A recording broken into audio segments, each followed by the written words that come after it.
Hi everyone, কেমন আছো তোমরা সবাই? আজকে আবার একটা দিন শুরু করছি।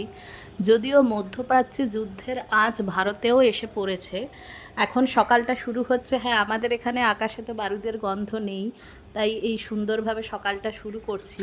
কিন্তু যেভাবে গ্যাসের আকাল দেখা দিয়েছে, মানে সিলিন্ডার গ্যাসের, তাতে আমাদের হেঁসেলের অবস্থা অত্যন্ত খারাপ।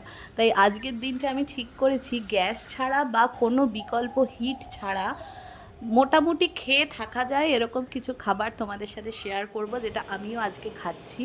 আজকে এমনি আমার টিউসডে, তো আমি ভেজ খাই। তো দিনটা শুরু করছি এক গ্লাস ছাতুর শরবত দিয়ে। এখানে ছাতু, একটু আখের গুড়, লেবু আর একটু বিট নুন মিশিয়ে জল দিয়ে আমি গুলে নিয়েছি। এটাই আমি খাচ্ছি অ্যাজ মাই ব্রেকফাস্ট। তো এটা তোমরাও ট্রাই করতে পারো, এটা গরমের জন্য খুব উপকারী, আর এটা বানাতে এমনিতে কোনো আগুনের দরকার হয় না। আর আমি একটু গোটা মুগ ডাল, যেটা সবুজ হারা মুগ বলে, সেটা ভিজিয়ে রেখে একটু অঙ্কুর বার করে নিয়েছিলাম, তাতে একটু লবণ আর জিরে ভাজা গুঁড়ো মিক্স করলাম।